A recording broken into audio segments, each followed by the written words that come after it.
নারকেল নাড়ু তৈরি করব, সেই জন্য নারকেলগুলোকে ভালোভাবে আমি গ্রেট করে নিয়েছি। এই যে পুরো সাদা নারকেলটা। তারপর তোমরা আখাটাকে অন করে দিবে, হালকা ফ্লেমে দিবে, বেশি পাওয়ার দিবে না, না হলে কড়াইতে পুড়ে যাবে। তারপর ওতে চিনি দিয়ে দিবে।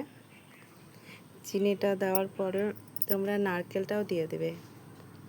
নারকেলটা বেশি মানে ওই লাল অংশ হয়ে যাবে, তখন নিবে না খো, তার কারণ নারকেল নাড়ুটা তখন লাল হয়ে যাবে, দেখতে ভালো হবে না, সাদা হবে না খো।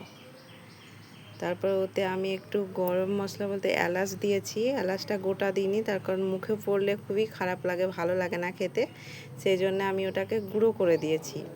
তারপর সেটাকে ভালোভাবে নাড়াচাড়া করে নেবে, আর হালকা ফ্লেমে দিবে, বেশি পাওয়ারটা দিবে না গ্যাসে।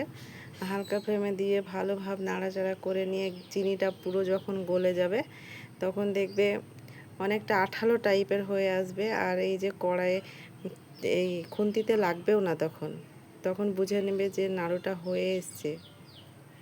যখন তেল বের হয়ে যাবে নারকেল নাড়ু থেকে, এই যে হালকা করে হাতে মুড় দিয়ে দেখে নেবে নাড়ুটা হচ্ছে কি। পুরোপুরি নাড়ু তৈরি হয়ে গেছে আমার। এই যে কত সাদা সুন্দর হয়েছে, একটুও লাল হয়নি। আমি এক এক করে সবগুলোই তৈরি করে নিব।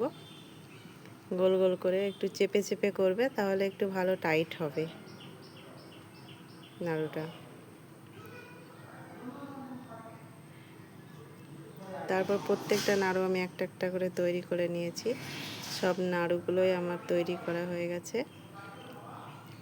তো যখন দেখবে এখন একটু গরম আছে, সেই জন্যে একটু কালারটা অতটা সাদা মনে হচ্ছে না, কিন্তু যখন দেখবে শুকিয়ে যাবে, মানে একটু শুকনো শুকনো হয়ে যাবে, তখন দেখবে কালারটা অনেকটাই সাদা চলে এসেছে।